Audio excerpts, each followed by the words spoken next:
Hi. Hi Grace. How are you doing? Ogamba otya Nakimera? Ndi musanyufu nnyo olwaleero. Olunaku lwaleero tulese Mukono eno soko tulambule wano we tuli nsonga ki Feed the Streets Foundation etugamba ki leero? Actually leero olunaku lwa ssanyu tubadde just tukozeeyo just ka activation ke bayita be a blessing nga tugaba ku mifaliso masuuka ne blanket. So like you can see my kids are super happy and I'm super happy as well. Neera bwentyo bwendi olunaku olwaleero. Okay, so amaka we tuli wano, is this the official home gye wagulidde abaana bano oba kiri kitya oba mupangisa? We are still renting. Naye nkimanyi nti Mukama akola ebyekisa nga bwe yatukolera Iganga ne Mukono ajja tukolera home ebistedi, but for now we are still renting. Twabadde mu kafo wakatini ne tugamba omanyi let's get a bigger place and thank God twafunye ekifo kino ekirina kagadde n'abaana basobola okuzanyirako mu luggya walungi nnyo si kumpi nnyo na kkubo, so at least it's a very good beginning nga bwe twetereza mpola mpola. Osobola okwasaganya bino ebintu omuntu omu oba olinayo abalala b'okwasaganya nabo?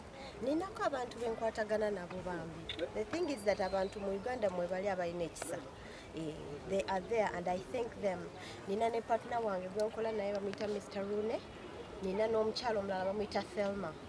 Thelma ye mukyala yakoze activation eno ku GoFundMe ne tufuna emifaliso n'ebintu ebyo ebirala byonna. So I thank God for the people and the connections bampadde because ddala amazima bategedde ekintu kye tutegeeza when you say let's be a blessing. Grace omuntu yandibadde alowooza ng'omuyimbi ssente wandibadde ozisa music okulaba ng'ofuuka w'amaanyi osingako nga bw'oli lwaki ggwe oli ku baana? I love my babies. Ekyo ekintu nkyogera nnyo nnyo naye ddala mazima abaana bange mbaagala and if you've seen how we are best friends, so I want to do my level best. Ebintu ebimu bijja ne bigenda but connections like this don't go. Bw'okwatagana n'omwana n'omuwa hope n'omuwa essuubi nti it's okay wadde background yo teri fine wadde mami taliiwo wadde oluusi daddy taliiwo oba weebaline nga tebyesobola bulungi, you're gonna be okay like anyone else. Ekyo ekintu kisinga any paper chase that you can make. Oba okitegera ekintu kyenjogerako nti nyinza okuba nga yes okubeera owakabi nkyagala naye ate kino kinsingira because my heart is with those children nga bwolabye. I love my babies. Foundations empitirivu nnyo. Abantu ab'enjawulo baze ne foundations naye abasinga bagamba abalala bali money minded. How do you come up to defend this gwe nga Feed the Streets Foundation? Nze I'm hands on. Ebintu bino mbikola bwendi. I try to do it differently because this is actually the only way to do it differently. Ate bulungi. Better ku ground instead of being in a kololo ng'olina essimu office yo ogamba oyamba abantu. Better ku ground. Find the people that actually need the help. Naye abantu abasinga babeera oluusi mu kololo omwo oba mu ma office ne batafuluma naye nga there's a gentleman bamuyita Bishop Arnold Muwonge. I learned something from him. Yagamba nti every time you do an office and close the door you're detaching yourself from the world. Naye nga gino emirimu girina kubeera mu field.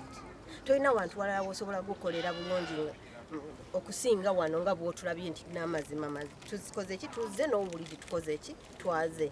So for me that's my take on charity. N'abalala abakikolamu nga business Mukama abasaasire abakolera ebyekisa. Bwesa abaana bano bafuna otya? Basically kuba tuli Mukono ogambye amba sukka wali bafuna otya abaana bano nina omwami representative waffe bamuyita Pastor Dan.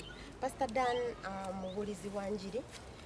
Mwami oyo afuna abantu bangi ne bamu approachinga ne bamugamba omanye embeera gye tulimu sinungi tubadde tukwetaaga okole ki otuyambeko, who can you connect us to? So for me nange kenyini nenzija nendaba embeera abaana gye balimu si byakwanguyira by the way kubanga waliwo okubeerawo walina okubeerawo okukkiriziganya walina okubeerawo nti else kumanya ebintu ebyo byonna. That's how we get the children. They approach us asking for help and we give them the help according to what we have. Singa omwana afa Grace kiba kitegeeza ki kuba kati gwe maama walugwetaali? Actually kyoba ogenda okwegendereza wantu wano waliwo ba caretakers. Most times those caretakers are connected somehow to the children themselves.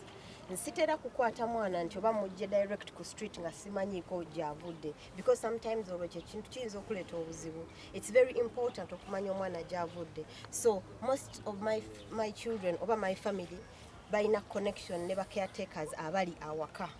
Kyekyo lwaki oluusi tukola ki tukwatagana n'abaana abo. Kati oyinza okusanga half of the children here mulimu ba orphan naye ng'omukyalo omu ali connected to the children okitegeera. That's how we keep the children. Tinera family is very very present. Nze saagala kwata mwana mujja mu familiar faces banjagala asigale n'omuntu gw'amanyi okukula wamu naye. Abaana myaka emeka okuma ku emeka okulabirira? Abaana actually nze version yonna omwana ajjagiramu nga tali bulungi ekirabo oluusi bamu ba newborn have had toddlers. Ninako omwana eyiganga yali namumiitinga alina emyezi 2 ne kati tulina newborn, so bwe kityo bwe kijja. Sometimes the children actually find you sinti nze ndi wano mbanoonya balina engeri gye bakusanga to toddlers, like babera ba babies. Even right now we have a newborn, like ali a month old or something like that. Tutandikira ku baana bato kasitembera nga teri bulungi awo wentandikira nenkola akatono kensobodde ku mutima okitegeera ekintu ekyo. That's how I do this. N'abaana kati tuli about tulina all together mu gundi zonna tulina abaana 8. Yes. Okay. Grace, ebyensoma obikola otya eby'abaana bano kubanga abasinga bonna bakyali mu myaka y'okusoma emito, obikola otya obikwasa n'emito? Actually right now neera nnoonya aba sponsors oba abantu abasobola okukwatagana wamu nange nti osobola okujja n'oconnectinga nange ne tugamba tukwate omwana oyo omusponsoring nga gwe an individual omuntu. School fees tali so expensive, by the way. You'll be surprised by the fact that this gentleman here pays 160 something nga afunye ngata afunye ebitundu byonna. Then ne mukyalo eyiganga abaana basasula emitwalo 6 as a sente ntono nnyo ku bintu ku ngeri gye tuspendinga sente e Kampala. So please, if you want to join me, inbox me Grace Nakimera, Instagram bankufuna bulungi direct. Mpajja kwebuuza nti oluguudo lukuli mu Jinja Road tuli Mukono waliwo enguudo eragibwa zikyawa za kukola ki? Nedda nga bwe ngambye nti nno abaana bansanga oluusi sinze mbanoonya. This is where God has destined me to be, naye si mu ngeri mbi, just for just ndi wano. Kakati tulaba abaserebo bangi ab'enjawulo bavaayo nga balina idea naye tebagituukiriza. Ng'okoze tu kubanga otuukiriza ebintu nga bino? Nga bwe nabadde nkyogedde nti abaana bange mbaagala nnyo. Omuntu gw'oyagala tosobola kumala dakiika nnyingi oba ssaawa nnyingi oba mu mwezi nga tomulowoozezaako oba nga tomuyiyirizaayo kantu komuyiyirizaayo okitegeera ekintu kyekunyonnyola. So for that reason alone mbakyekingako and it keeps me coming back. Wangi Grace, abaana bangi balabiridde bangi bali wano kituufu naye ofaayo okusoosinga n'olaba abaana awo gye baba bavudde. Kale nkyakola interview mulindeku kati si kyekyo. Ekizoosa nti ofaayo n'osoosinga bano abaana awo gye baba bavudde nzo balabirira. Of course, nga bwe nkugambye nti there's always a connection in the home with the child we have. Kyekyo lwaki olaba nti the number is not so much naye ng'omwana ali connected ku muzadde ali mu nnyumba. There's always a connection because sisobola kukwata mwana omuto n'omudetachinga from their family completely oba someone that they are familiar with. Okitegedde? Yes, so I try to make sure that that connection stays. Grace, okuva ku kankwe akawoowo ki ekyatuukawo? Wanoonya omwana n'akubula n'ogala kudde mu baana obalabirire kwa baserebuti bangi bakola ebintu bingi n'atuuka okunoonya omwana n'amubula n'agamba kankoleyo kinene saa Katonda n'asasirya wano. Tokimanyi nti nina omwana? Oyinza okuba wanoonya okuzzaako kuba omwana oteeka abaana ne bagaana. No, actually, ekintu ekyo kiri funny because if you ask a question like that, then obanga amalamu omuntu amaanyi. We are supposed to be good people.